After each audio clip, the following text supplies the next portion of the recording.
both Kaitlin Urso and Jarrett Vigil. Kaitlin has been very gracious to offer their time and effort to give more presentation. I'm drawing a blank. I know Jarrett gave a presentation on, I think it was psilocybin. Kaitlin is a wealth of knowledge, including cannabis. And next month, there's going to be a topic. I think it will be food waste, which will include Jesse Walters. So that will be something I think to look forward to. This one I'm kind of excited about. At least in Indiana, I think there's been a doubling, tripling of data centers. And some of these are larger centers like Amazon centers, maybe Google centers. So they may not necessarily be the audience we face or target, but they're also smaller centers. Data is a big and important topic, and they generate heat and they need power, and we are dependent on data centers. So with that, without further ado, take it away, Kaitlin and Jarrett.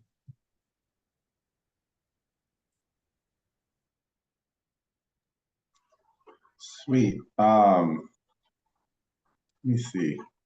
Is Kaitlin in here still? I saw her earlier.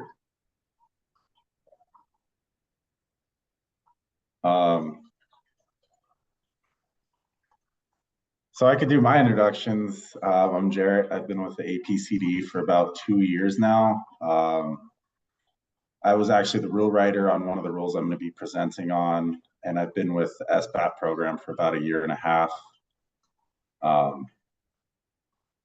Let me check and make sure Kaitlin's still in this meeting. Yeah, I don't see her.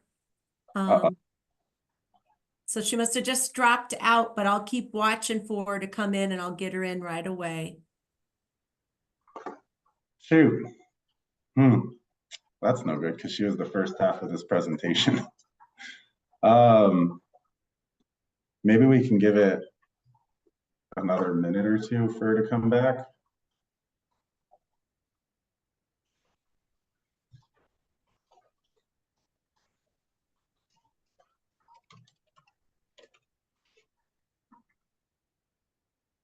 Uh-oh. I think we might have lost her internet. So, Jerry, can you start off and then maybe she can kind of catch up? Maybe if she was going to go first, maybe she could go second. Yeah, I guess we can do that. It's going to be kind of weird for the meeting, but that works. Here she comes. She's coming back in now. Okay. Okay. Never mind. I guess plan B will work, or plan C. I'm back. I'm so sorry. I don't know what happened. The Zoom kicked me out and then it wouldn't let me back in. So hopefully that doesn't happen again. Are we on introductions? Is that where we're at? Yeah, I just finished mine. Okay, perfect timing. So I'm Kaitlin Urso with the Colorado Small Business Assistance Program. I've been with CDPHE since 2011. I've been in SBAP for 10 years now. I've got a mechanical engineering degree. I've worked across many different industries. I think I've presented some of my work to the national group before on breweries, cannabis, some psilocybin mushroom work. I do all the interesting stuff.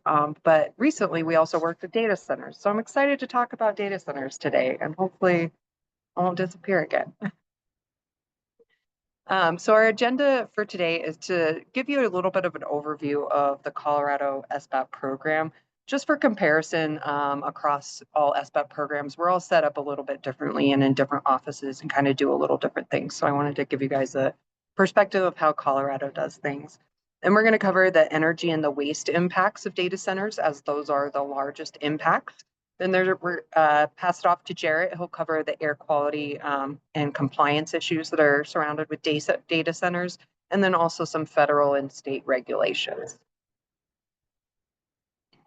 So for Colorado SBAP, we look at ourselves as our role is really to be free environmental consultants to small businesses in Colorado. We cover both compliance assistance and sustainability. So compliance assistance is helping them with the air quality regulations. We're multimedia in that we don't just do air. We also help with hazardous waste assistance, stormwater assistance, use tires, asbestos, you name it, environmental, we can kind of help them out. And if we're not the right people, we'll direct them to the right people within the department and help them through those processes and forms as well. On the sustainability side of things, we help people kind of identify both environmental and economic opportunities. So where there's opportunities for saving and increasing their profit margins, but also helping the environment. So we spend about half of our time responding to requests for assistance. The other half of our time is spent on these projects for industries of focus, which is what we're talking about today. We're focusing on data centers, or currently Jarrett's focusing on energy efficiency at hospitals and schools. Jesse's focusing on food waste at hospitals and schools. We're going to talk about the data center focus that we did today. So next slide. So, just various different types of business sectors that we work with and that we've done, kind of specialized projects with in the past.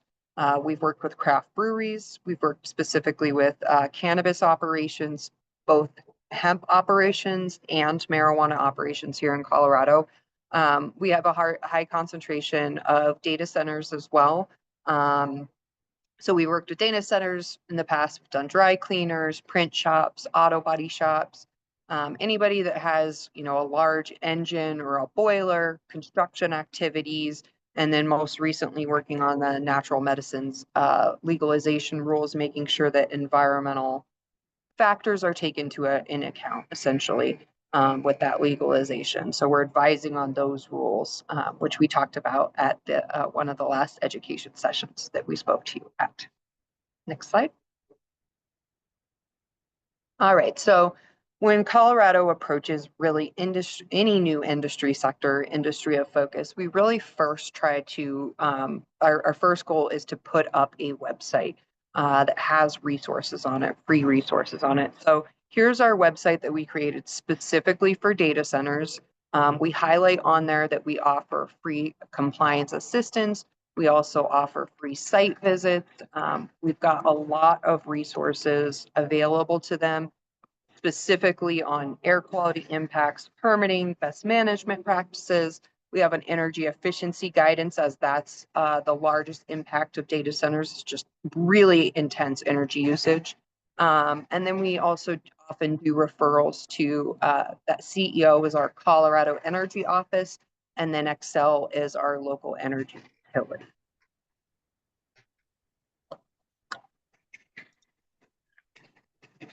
All right, so next we'll talk about impacts and best management practices for managing those impacts.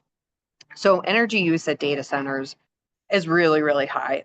It's one of the most energy intensive building types per square footage that exists. It's higher than medical centers. It accounts for 1% of the electricity demand worldwide. That energy is used for not only the servers themselves, where we're storing the data, but also the HVAC system and the chillers that go into managing the heat load that the servers generate. And then we also have to have block heaters because we have to have a lot of emergency generators for backup power because of the high energy load. And data centers cannot lose power for a second because they would lose data. So they have to have lots of backup generators that have to be able to instant start and provide that instant power. And so they're constantly running those block heaters as well. Just for, comparison's sake, around 50 times more energy per square foot than a typical office building is what we're looking at. So best practices for energy, whenever Colorado goes to design our best practices, we always try to point out the no cost, low cost options first, so that we can advise our clients to build up their sustainability savings, track and trend their energy metrics, know where we're starting so that when we start to implement these low cost, no cost changes, we can track our savings, and then we tell them, put those savings into a sustainability bank so that, right now you may not have capital investment for a sustainability project like LED lights, but maybe over 3 years of low cost, no cost savings and keeping those savings in your sustainability bank, then you can put that towards your initial investment when you actually are ready to invest in more sustainable options versus these low cost, no cost initiatives. So specifically for data centers, but also, anyone that uses energy, having an energy audit and tracking and trending your energy metrics is going to be key, right? We can't improve on what we can't measure. We need to be able to measure. One of the best things that can, again, be applied not only to data centers, but all large energy users, as adjusting and staggering equipment operations on a schedule to avoid peak demand.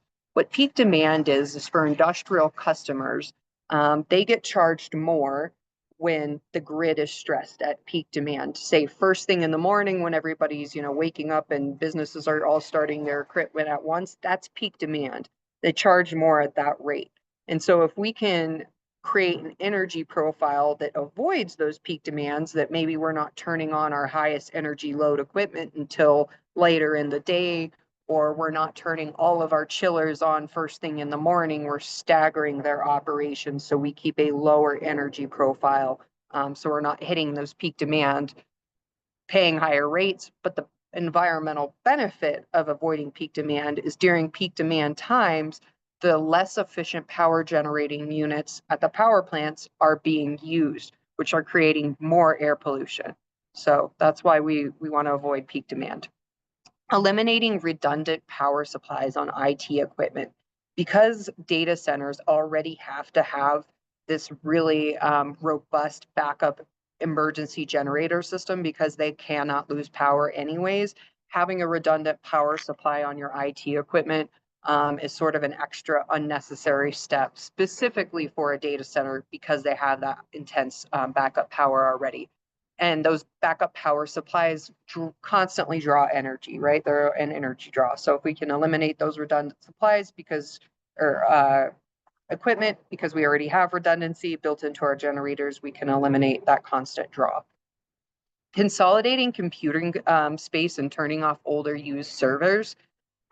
This is like any other business where as they expand, they buy the latest, newest, greatest equipment. Well, we want to make sure that in the data centers that we're moving our data from these older, less efficient servers to our newer servers that have higher capacity. And then if we don't need the space in the older servers, we're retiring those older, less efficient servers and making sure we're doing that on a regular basis. Preventative maintenance plans for chillers and the servers and the HVAC systems themselves. This is another one of those energy recommendations you can make across the board to pretty much any high energy user, is making sure that we have maintenance plans for those large energy sucks like the chillers and the HVAC systems, like just the HVAC intake, making sure that you vacuum out all the lint and dust that impedes airflow into the system. Can have a large impact on energy efficiency over time. Next slide. So continuing our low cost, no cost journey, adjusting the temperature and humidity set points within the data center to the maximum allowable range for the equipment, not for human comfort. Oftentimes, this is more like 85 degrees to keep the equipment functioning properly versus, human comfort is around more like 70, 72 degrees. That's excess cooling, especially when in a data center, you rarely have workers and very few workers working on the floor at once. There might be, 1 or 2 people working on servers throughout a data center at any point in time. They can withstand 85 degrees for a little bit. That's what I'm getting at. Motion time sensors for lighting in low traffic areas. Again, the servers don't need lights to operate. There's barely ever any people in there. When people do go in, having motion sensors on lights will help with that.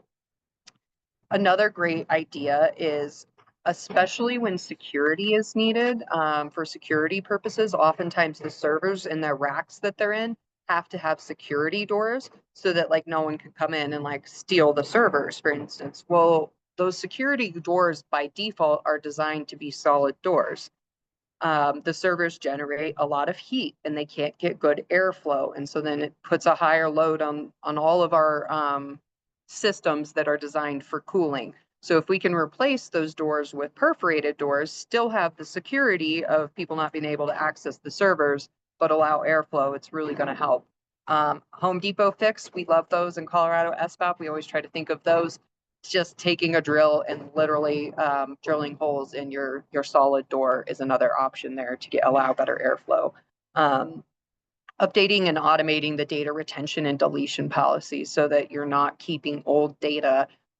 Data takes energy to store because we store them on servers, and those servers are constantly pulling energy. So every little bit of excess data that we generate in our lives, we should be a little bit aware of that. At the end of the day, it does have some impact in that it's being stored. Okay, next slide. So moving on to investing in energy efficiency, this is where you need to start to prepare to have capital investment in some of your projects. This is why we like to talk about that sustainability bank. Maybe the last 2 years, this data center has focused on those low cost, no cost operations. Maybe they've been able to save 10% on energy. They bank that 10% for 2 years, and now they have funding to invest in projects. So investing in IT equipment and servers is probably the first step because that is what's creating the energy load, the excess heat, the inefficiencies. The next step is upgrading to direct cooling versus cooling the ambient air, actually having like coolant in like tubes that actually cools the servers itself versus cooling all of the ambient space. Switching to LEDs, upgrading your light HVAC system as well, lighting and HVAC. Optimizing your HVAC system not to be designed for human comfort again, being designed to have higher tolerances for the IT equipment, not human comfort. Optimizing your cooling plant. There's a large need for cooling in the data centers because of all that heat that the servers generate. If it's possible to do on-site renewables, that's great. A lot of these data centers are either in large warehouses, or in Colorado, we've even found that they're in rural areas because real estate is cheap. They might have a large area where they can actually put solar. That could be considered. If not, purchasing RECs or renewable energy credits is as the next good option. Removing the diesel backup power and replacing it with a combination of battery and natural gas. I think we're all familiar in SBAP that diesel engines have a higher emissions profile than natural gas. Natural gas has overall low emissions, but the benefit of diesel power is that it's instantaneous start and instantaneous, like high power pretty much. It doesn't take a lot of time for them to ramp up to power. Especially if we're using those block heaters. Natural gas takes a little bit longer to come online. And so if we have a battery bank, we can use the battery bank for that immediate power response, eliminate the diesel engines and the block heaters. And then once the natural gas generators are up to power, we can switch from the battery banks to those natural gas engines.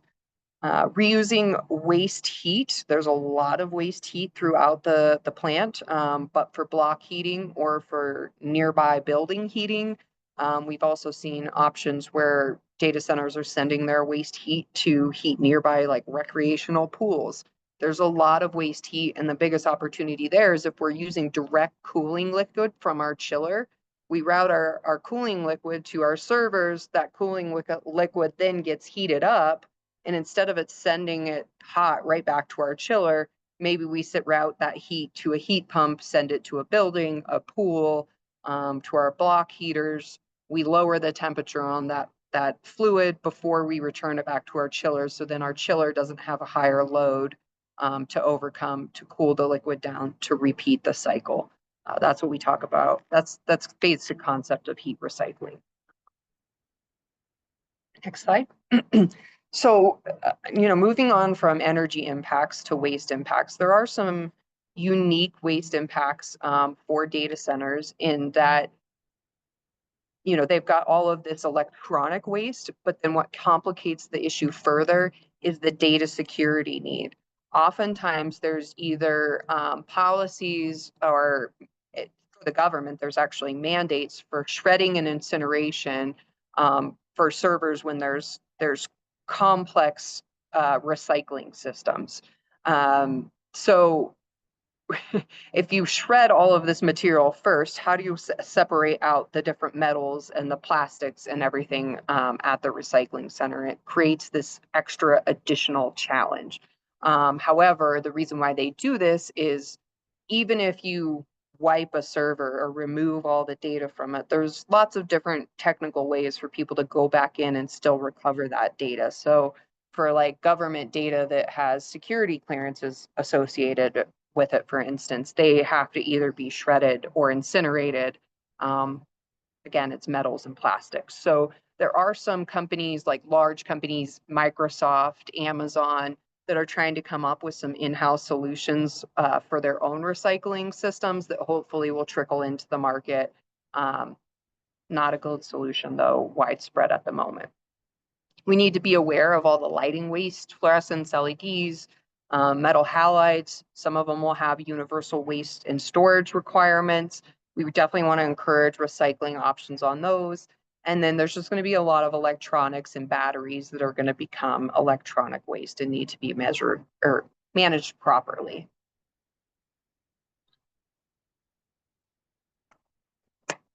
And that's it for this slide. So before we pass it off to Jarrett to discuss air compliance, were there any pause for any questions? I think I saw something in the chat. I didn't see what.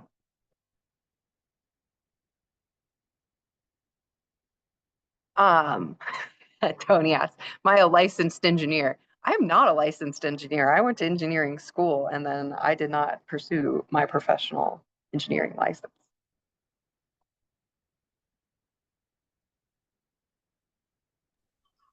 All right, take it away, Jarrett.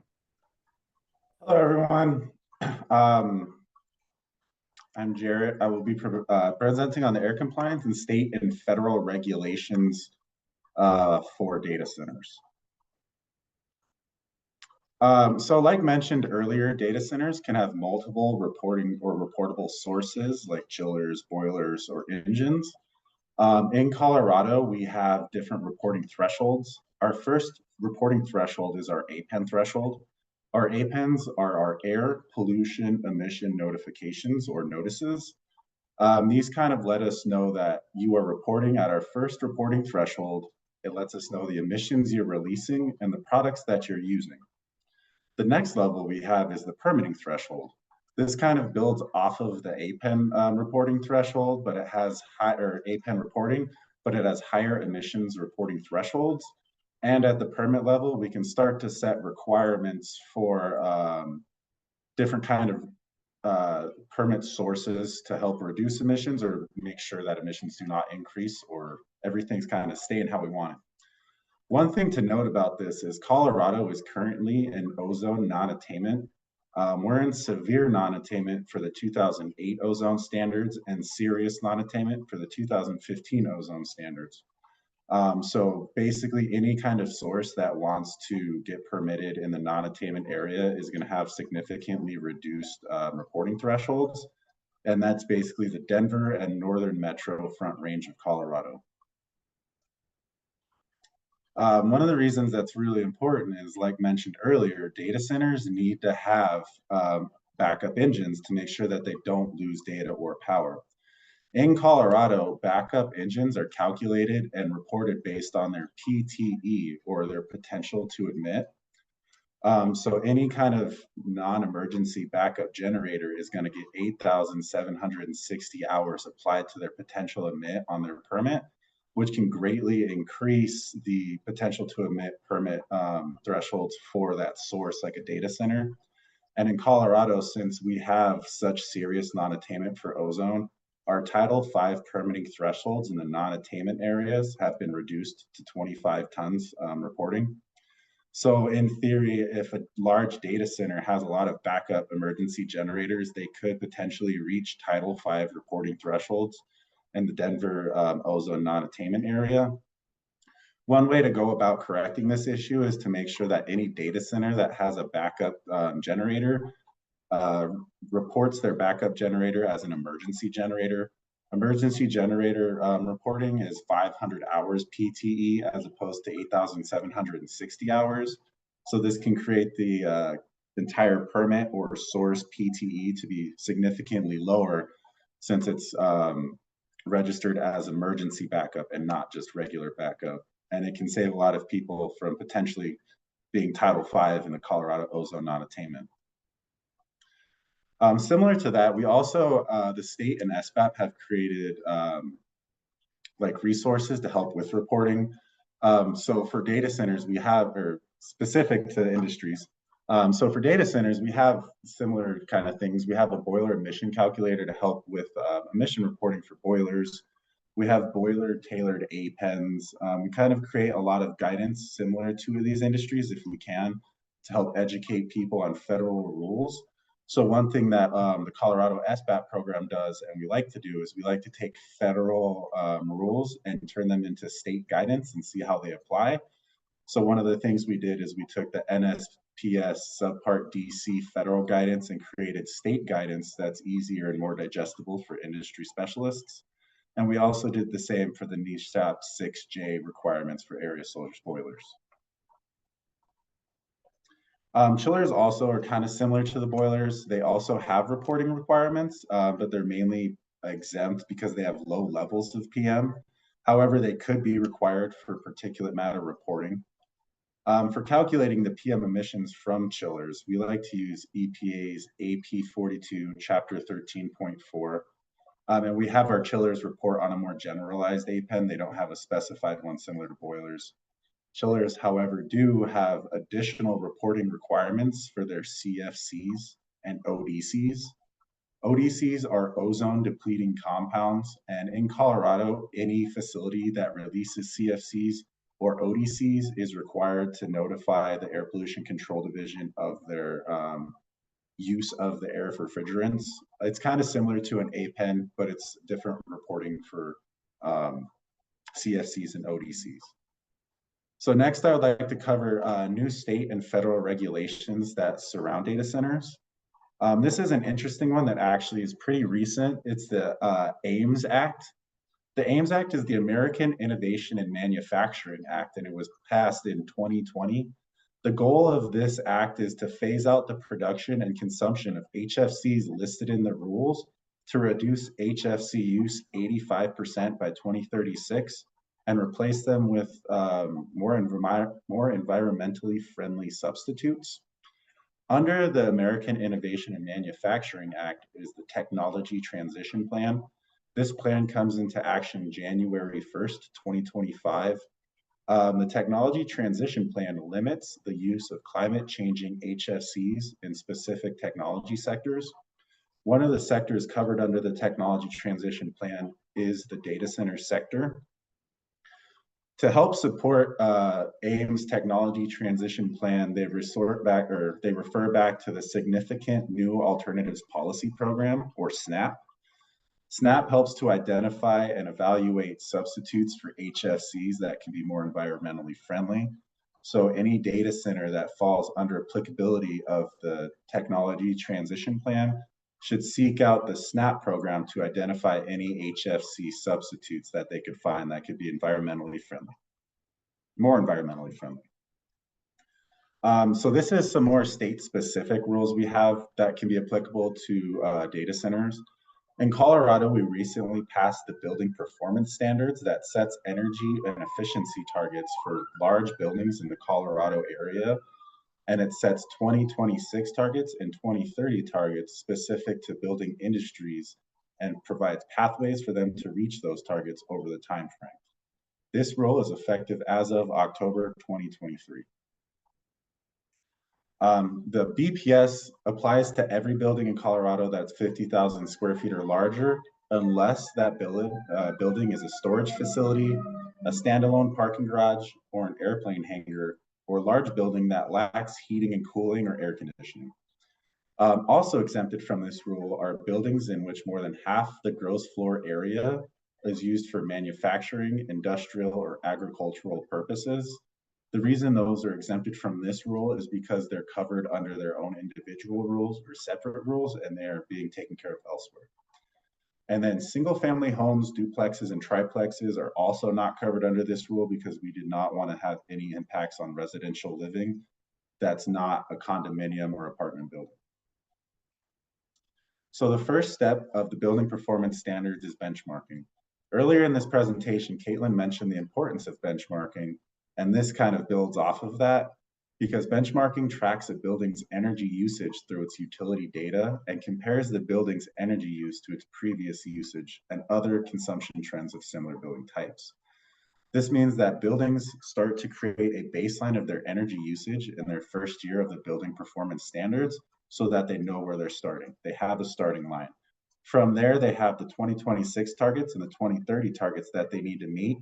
And benchmarking allows them to measure their progress from their starting line to their first goal and their second goal. And it shows that if the benchmarking also helps because it shows if there's any industry trends for similar building types, or if there's any major issues or major kind of implementations that can be made for certain industries that can significantly reduce energy consumption. So this just helps to measure and make sure you're doing the right thing and what you're doing is making progress. So the next steps after benchmarking are meeting your 2026 and 2030 targets. To do that, the building performance standards provides 3 pathways for compliance. The first pathway for compliance is the energy efficiency route, which measures the building's energy use intensity per square foot. Any building that chooses the first energy efficiency route must meet an assigned property type target and then meet that goal through energy efficient implementation to reduce the building's site energy use intensity, or site EUI. The second route is similar to the first route. The second route is the greenhouse gas intensity reduction route.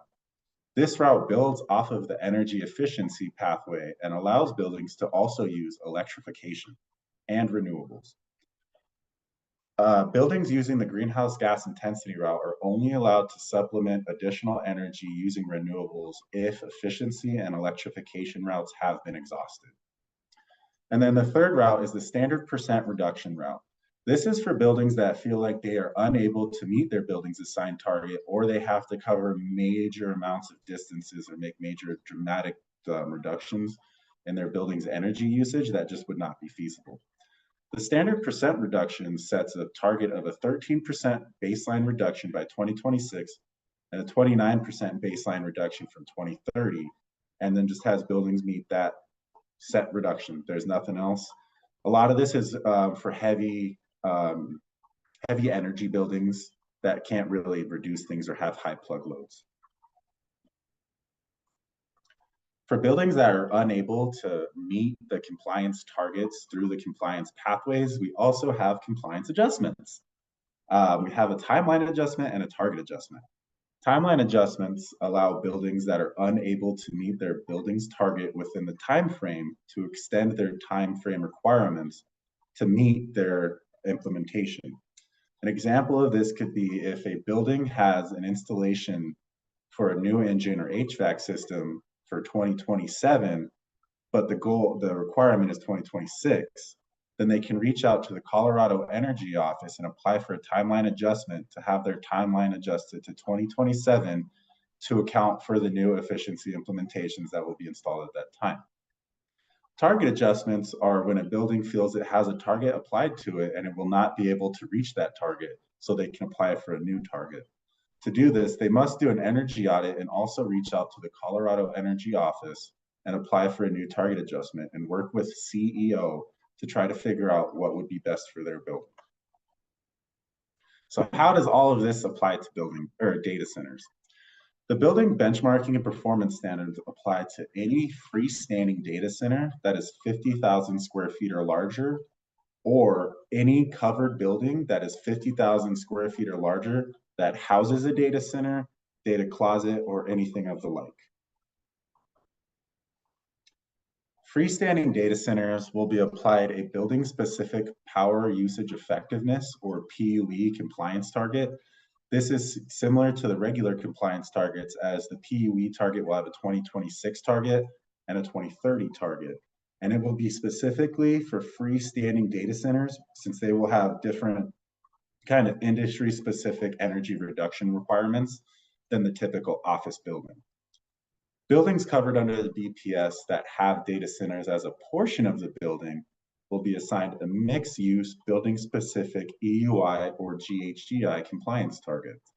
Buildings that have data centers are encouraged to reach out to the Colorado Energy Office to work for a building-specific target, because as we all know, data centers can have huge energy draws. So if an office building that is primarily filled with desks and computers has a data center in it, and you're trying to reduce energy draw, most of your energy will probably be coming from a data center. So you're going to want a more specified target to help you address those issues, as opposed to more generalized and blanket regulation requirements. So that's the rest of what I have for data centers. If you have any questions for Kaitlin or I at this point in time, we'd be happy to answer them. Hey, Jarrett, this is Mark Stoddard.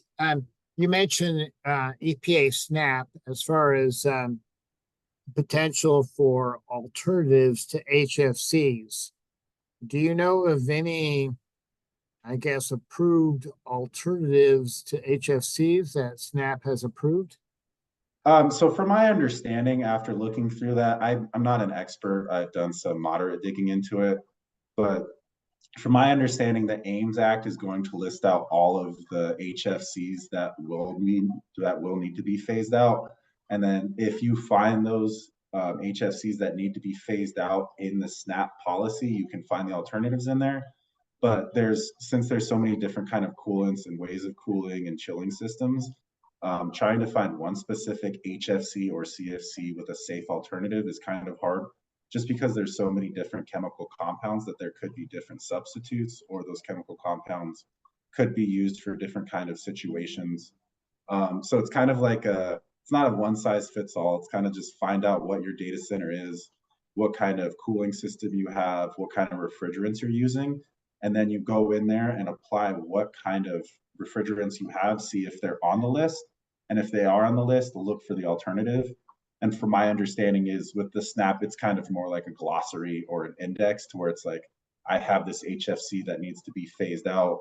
I'm going to go look inside of the SNAP policy, see if it's covered under SNAP policy. If it is, bingo, see if there's an alternative. If not, I would just check to see if there's any EPA resources that will state that. And if you can't find anything and you have a pressing question, I would definitely recommend reaching out to your EPA representative for that. If I recollect, they want to stay under a certain number for global warming potential. I don't recall what that number is, maybe 200 or something like that. And so I think you made a good point. There is a wide variety of refrigerants out in the market, and there's also a wide variety of blends. And so maybe blending a higher global warming potential with a lower global warming potential might get you to where you need to be. Thank you for that. I did get a question. How many times is a timeline or target adjustment allowed? I mean, as I would say 2, just because we have a 2026 compliance target and a 2030 compliance target. However, I would feel like this would definitely be addressed in the first compliance target.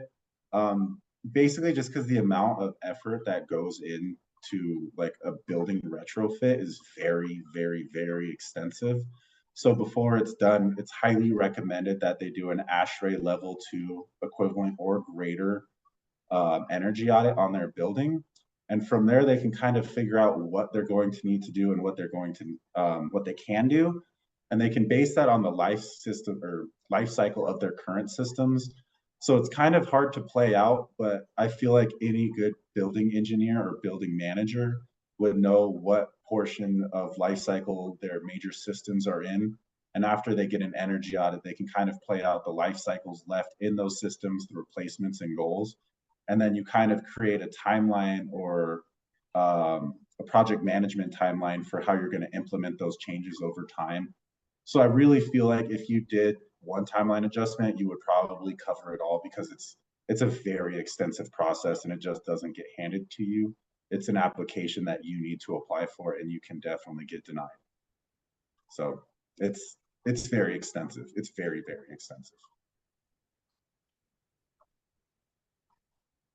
I'm curious, before a data center, a standalone data center can locate in Colorado, do they have to go through some type of certification that they're going to meet a certain need or demand for that data center? And would that require, again, a certification to justify the existence of that data center?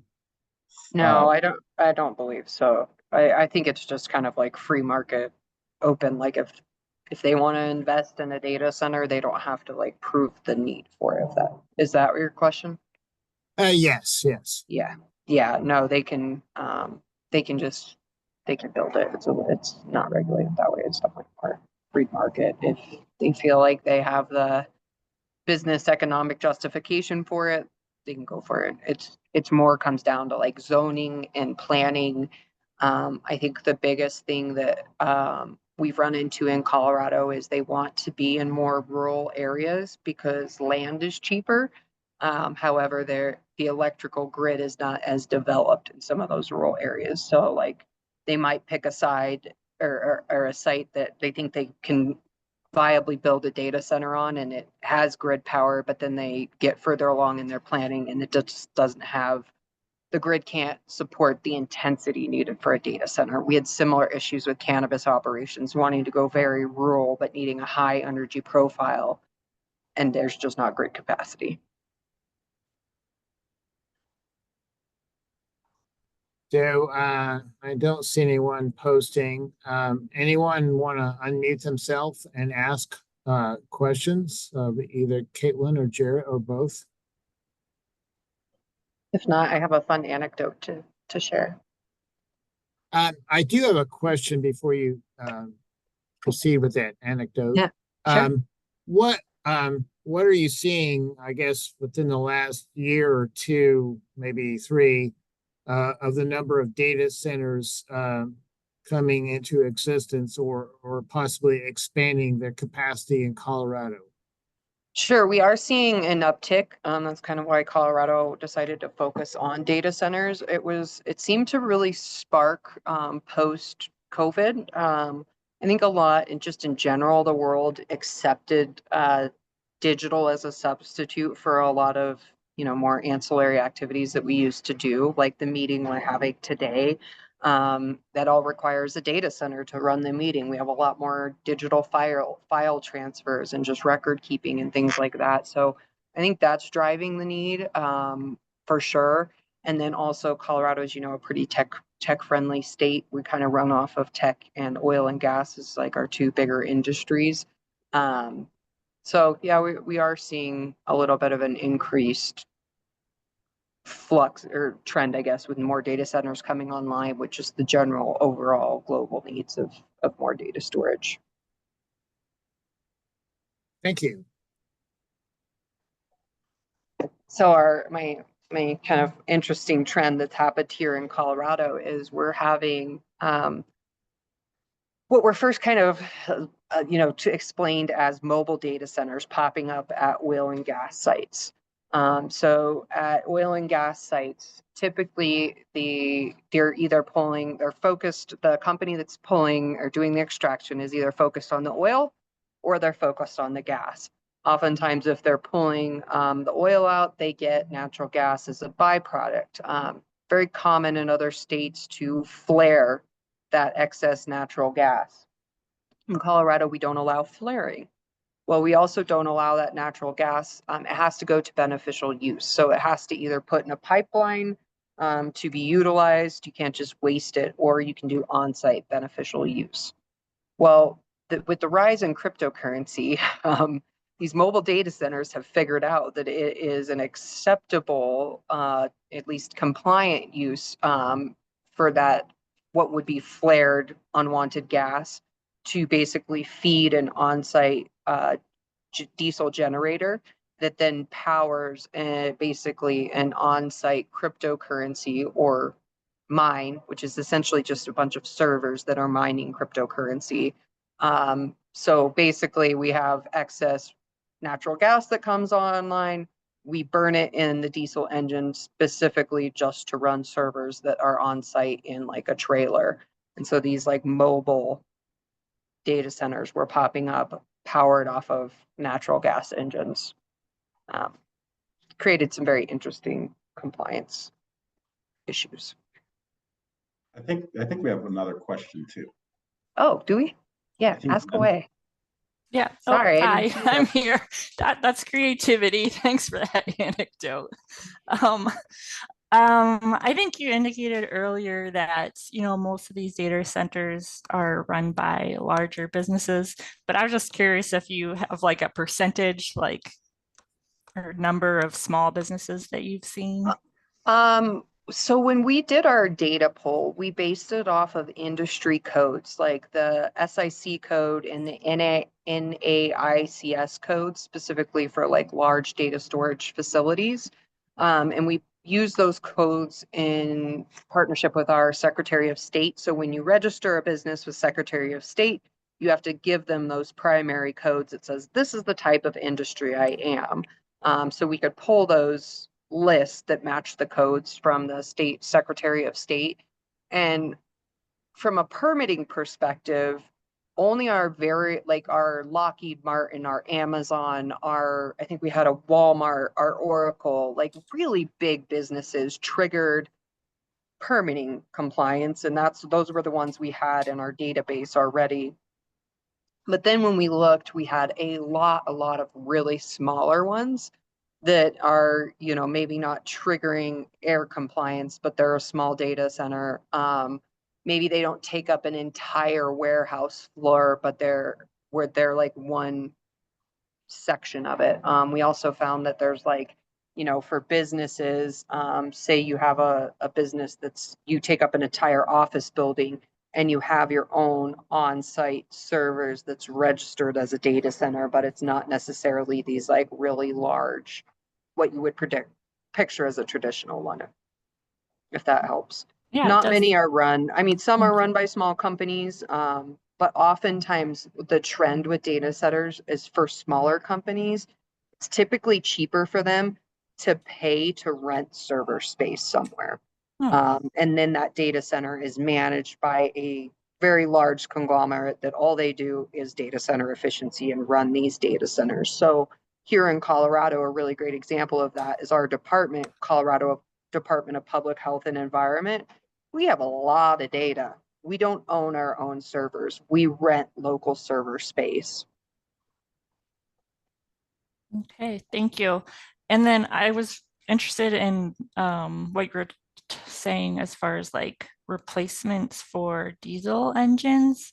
Have you seen interest in like incentives for switching from diesel to batteries or I have not on the large state level scale, but depending on the local utility, there are incentives to phase out natural gas back up to, or phase out diesel to natural gas and having battery banks. And one thing to note while we're on the subject of engines is if you're at the data center, if those engines participate in any peak demand programs, that is where basically the utility can have access to turn your generator online and supplement grid supply energy whenever they need it. The consequence of businesses get money for that, right? The utility pays me to use my engine anytime they want to use it and have the ability to use it. However, that has a large impact on your potential to emit calculations, because now your potential to emit for an emergency generator, which is 500 hours per year, as Jarrett mentioned, you're no longer just emergency, you're an on-demand engine, and now your potential to emit goes up to 8760 hours per year, which very easily to get into Title V territory. So we do kind of discourage, I would say, almost our data centers from participating in those on-demand energy programs. Next question, it looks like Natalie? Yeah, can you guys hear me okay? Yes. Okay, great. Yeah, so I was curious about the liquid cooling. Have you guys run into any issues with water capacity for that type of cooling system? You were saying something about some of these companies want to go more rural, but like in Oklahoma, that's something that we're seeing with some data centers wanting to come here. The sites that they are interested in, we're running into a water capacity issue with the liquid cooling. We haven't seen the water capacity issue as much here in Colorado, but I can definitely see that would be a need, because they, especially depending on how their cooling system is set up, they may use a lot of water, in that they are taking cold city water as their intake, running it through their cooling system, and then discharging the hot water versus recycling it with a chiller. That would have a high capacity for water flow. It'd be cheaper than a cooling unit though. And we have seen that done. The new way, like kind of the new technology, is using more like liquid coolant, actually, not versus water. And then also taking it a step beyond that, we've actually seen new data center systems where it's basically the servers are suspended in like a vat of cooling gel. So like it's like a solid gel that's the gel's being cooled, and then therefore the servers are being cooled, but they're not like suspended in liquid, if that makes sense. Does that coolant, does it just basically run through the system? It doesn't end up in a wastewater treatment stream? No, it's yeah, closed loop. Exactly. Okay. Thanks. Yeah. Yeah, I've only seen it on YouTube. I haven't actually seen it in Colorado, where they have like the cooling gel, like they almost look like big fish tanks, but it's full of like blue gel that's meant to be like blue aloe almost, is what I would picture. And then they've got all the servers like in this goo.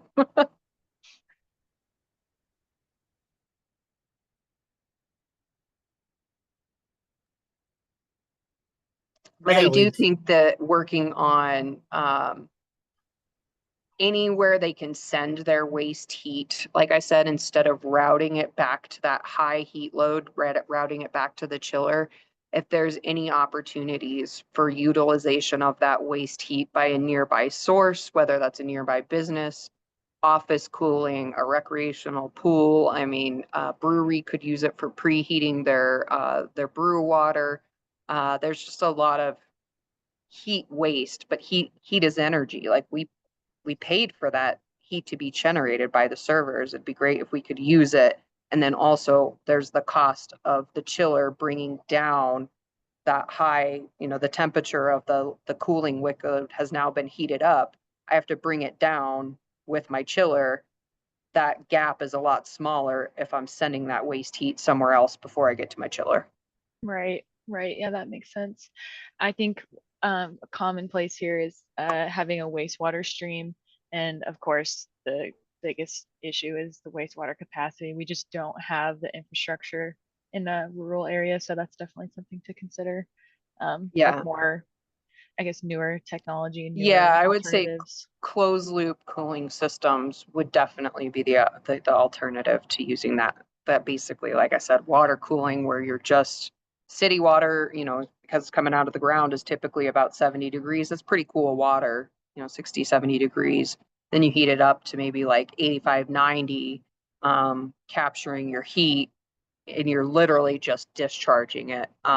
as wastewater. And so it's, you know, then you use energy at the wastewater treatment plant to treat water that wasn't actually used for anything but heat exchange. So, Kaitlin, you mentioned that blue goo or blue cooling gel. Is that meant to be kind of a replacement for glycol heat exchange fluids? Yeah, basically, except for the reason why it's gel is so that the servers can kind of be suspended in it without getting any like water damage, essentially. You know, it's a lot easier to manage heat loads in a solid than it is in an airspace. Like to just open air cool an entire warehouse, it's going to take a lot more energy than to cool, you know, a concentrated vat of gel. Right. Is that meant to be a replacement? Because ethylene glycol has historically been considered more toxic, and the Yeah, I think there's ideal is some, to move away from that. yeah, there's some definitely some alternatives that are being put out now that have good like thermal regulation properties. We've even seen some, I digress, but anyways, this is really cool for all of you. We've seen what they're called heat clouds. They put them in industrial warehouses where they need to regulate temperature, and basically they're just like aluminum. They almost look like giant, you know, those pre-done ice packs where like you hit the ice pack and it gets cold instantly. They look like giant versions of that, and they're filled with a similar gel that regulates temperature. So as heat rises, or as the heat rises in the industrial setting, it basically melts this liquid or this gel within the clouds and retains the heat. But then say it gets colder at night in the warehouse, then it slowly releases the heat and turns back to solid. So these heat clouds are used for thermal regulation in large industrial warehouses as a passive way of during the day absorbing the heat, and then during the night releasing it so that we don't have these larger temperature fluctuations and loads on our HVAC systems. Similar gel used in both, I guess is the point there.